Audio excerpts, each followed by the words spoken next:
ইউনূসের বিদায় ঘণ্টা বেজে গেছে। ছাত্রদের বিপদে ফেলে এই সরকার কিন্তু ডক্টর ইউনূস কিন্তু পালিয়ে যাবো।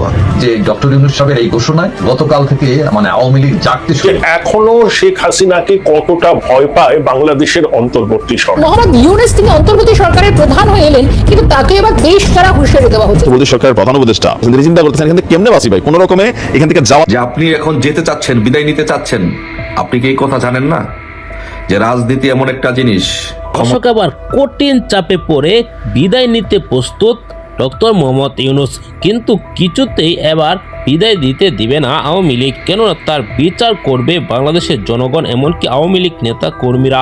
এইমাত্র হাতে থাকা সর্বশেষ আপডেট খবর আপনাদেরকে প্রমাণ সহকারে কিছু ভিডিও ফুটেজ দেখাবো। আজকে সারা বাংলাদেশে ঘটে যাওয়া কিছু নিউজ, যেগুলো দেখলে ইতিমধ্যে আপনারা অবাক হয়ে যাবেন। প্রিয় দর্শক, আপনাদেরকে রিকোয়েস্ট করতে চাই যারা নিউজ ল্যাব দেখতে ভালোবাসেন, দেরি না করে এই চ্যানেলটি সাবস্ক্রাইব করে বেল আইকনটি অল করে দেবেন, তাহলে দেশের সকল আপডেট খবর, রাজনৈতিক খবরগুলো সবার আগে আপনি কিন্তু প্রথমে এক ভিডিওর মাধ্যমে জানতে পারবেন। দর্শক, আমরা আপনাদেরকে বেশি সময় নষ্ট করাবো না, বেশি দেরি না করে চলুন লাইক দিয়ে একের পর এক ধারাবাহিকভাবে আজকে সকল আপডেট খবরগুলো দেখতে থাকি। ইউনূসের বিদায় ঘণ্টা বেজে গেছে। ইউনূসের যাওয়ার সময় হয়ে গেছে। এমন একটা অবস্থা হয়েছে যে ছেড়ে দে মা কেন্দে বাঁচি। কিন্তু মিস্টার ইউনূস সাহেব, আপনাকে একটা কথা বলি, আপনি হচ্ছেন একজন মূর্খ। কেন আপনাকে মূর্খ বললাম? অনেকে আবার প্রশ্ন করবে যে এত বড় শিক্ষিত মানুষকে মূর্খ। আপনি হচ্ছেন যেই পেশায় আসছেন সেই পেশায় আপনি হচ্ছেন একজন মূর্খ, পলিটিক্যাল মূর্খ। এটাকে বলে পলিটিক্যাল মূর্খ। আপনি পলিটিক্যাল মূর্খ এই কারণে যে আপনি এখন যেতে চাচ্ছেন, বিদায় নিতে চাচ্ছেন। আপনি কি এই কথা জানেন না যে রাজনীতি এমন একটা জিনিস, ক্ষমতা এমন একটা জিনিস, আসবেন রাজনীতিতে নিজের ইচ্ছায়, যেতে হবে অন্যের ইচ্ছায়। আপনি ইচ্ছা করলেই এখান থেকে নিজের ইচ্ছায় আর যেতে পারবেন না। একবার খাঁচায় আপনি ঢুকে গেছেন, এখন আপনি আপনার ইচ্ছায় যেতে পারবেন না। আপনাকে বিদায় দিবে দেশের জনগণ। সেটা কিভাবে বিদায় দিবে সেটা দেশের জনগণ সিদ্ধান্ত নিবে। আপনাকে কি জোতার মালা পরিয়ে সারা বাংলাদেশ ঘুরিয়ে বিদায় দিবে, না গণপিটুনিতে আপনাকে নিঃশেষ করে দিয়ে বিদায় দেওয়া হবে? কিভাবে বিদায় দেওয়া হবে এদেশের জনগণ এখন সিদ্ধান্ত নেবে।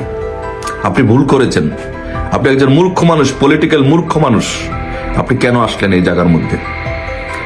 এসে কেন আপনি দেশটাকে ধ্বংস করলেন? এই জন্য দেশটাকে যেহেতু ধ্বংস করেছেন, আপনাকে এর শাস্তি আপনাকে পেতেই হবে। কোনো ক্ষমা নেই মুরব্বী। No way, there is no way you can leave this country. আপনাকে ইউ মাস্ট বি পানিশড। আপনাকে পানিশমেন্ট পেতেই হবে।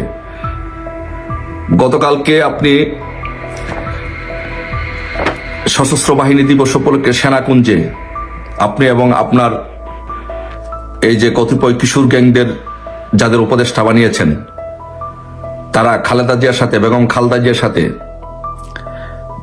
যেভাবে খালেদা জিয়াকে মনে হচ্ছে যে খালেদা জিয়ার আপনার কোন ইউনিটের যুবদলের সভাপতি, সাধারণ সম্পাদক হিসেবে যেরকম আচরণ করে আপনারা এর চেয়ে বেশি আচরণ করেছেন। তার মানে হচ্ছে আপনারা বিদায় নিতে চান।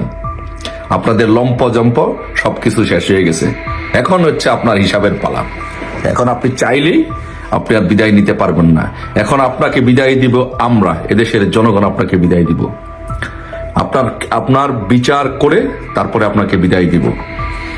আপনি চাইলেই এদেশে, আপনি কি মনে করছেন কি আপনি নির্বাচন করবেন, নির্বাচন করে বিএনপির কাছে ক্ষমতা হস্তান্তর করে আপনি চলে যাবেন সেফ এক্সিট নিয়ে?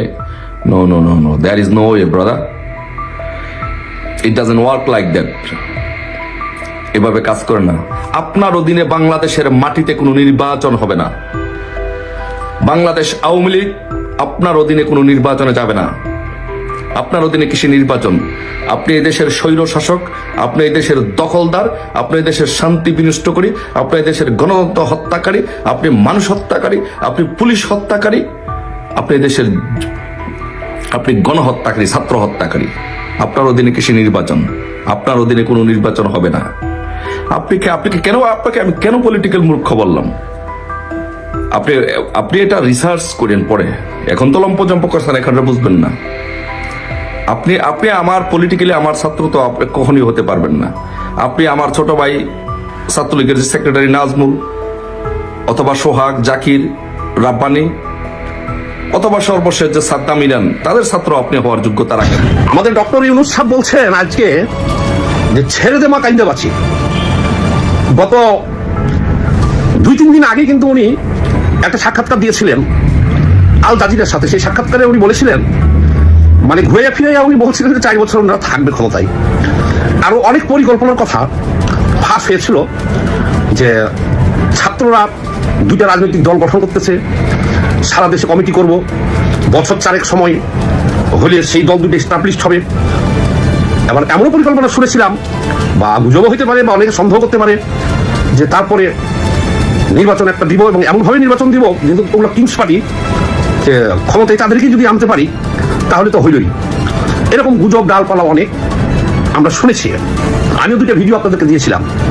কিন্তু এই যে 4 বছর থাকার একটা ইঙ্গিত দিয়ে দেবে, হ্যাঁ, একটা সাক্ষাৎকার দিয়েছিলেন ডক্টর ইউনূস সাহেব, এইটা দেওয়ার পরে বিশ্বের বিভিন্ন প্রান্ত থেকে আর বাংলাদেশের বিভিন্ন মহল থেকে যে বার্তা ডক্টর ইউনূস সাহেবের কাছে গেছে, এতে ওনারা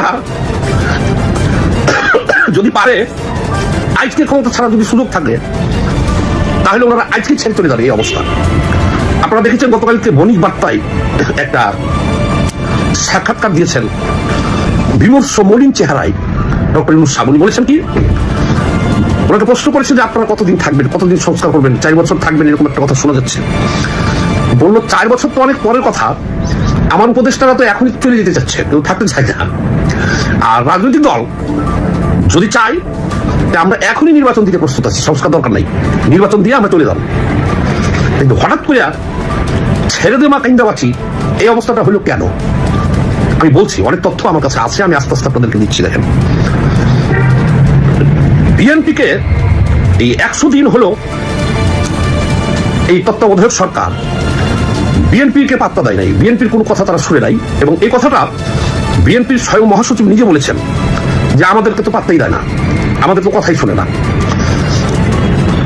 ডাইরেক্ট বলেছেন। দেখেন, তারেক জিয়া এখনো বাংলাদেশে আসতে পারতেছে না, 1 নম্বর 2, উনি আন্তর্জাতিক মঞ্চে মাস্টার মাইন্ড বানিয়েছিলেন মাহফুজ নামে একজনকে, এবং উনি ঘোষণা দিয়েছিলেন যে আমার নিয়োগকর্তা হলো ছাত্ররা। দেশবাসী, আপনারা যে যেখান থেকে ভিডিওটি শুরু থেকে শেষ পর্যন্ত দেখেছেন, আপনাদেরকে অসংখ্য ধন্যবাদ জানাই। দর্শক, আপনারা যে নিউজগুলো দেখেছেন দেখেই কিন্তু বুঝতে পেরেছেন কি বিষয় নিউজটি দেখেছেন। অবশ্যই কমেন্ট করতে ভুলবেন না। আর যারা এই ধরনের নিউজ লাইভ দেখতে পছন্দ করেন, দেরি না করে এই চ্যানেলটি সাবস্ক্রাইব করে বেল আইকনটি অল করে দেবেন, তাহলে দেশের সকল আপডেট খবর, রাজনৈতিক খবর সবার আগে দেখতে পারবেন। দর্শক, তাহলে বেশি কথা বাড়াবো না, সবাই ভালো থাকবেন, সুস্থ থাকবেন। দেখা হবে পরবর্তী দেশের কোনো আপডেট খবর অথবা নিউজ নিয়ে। আসসালামু আলাইকুম।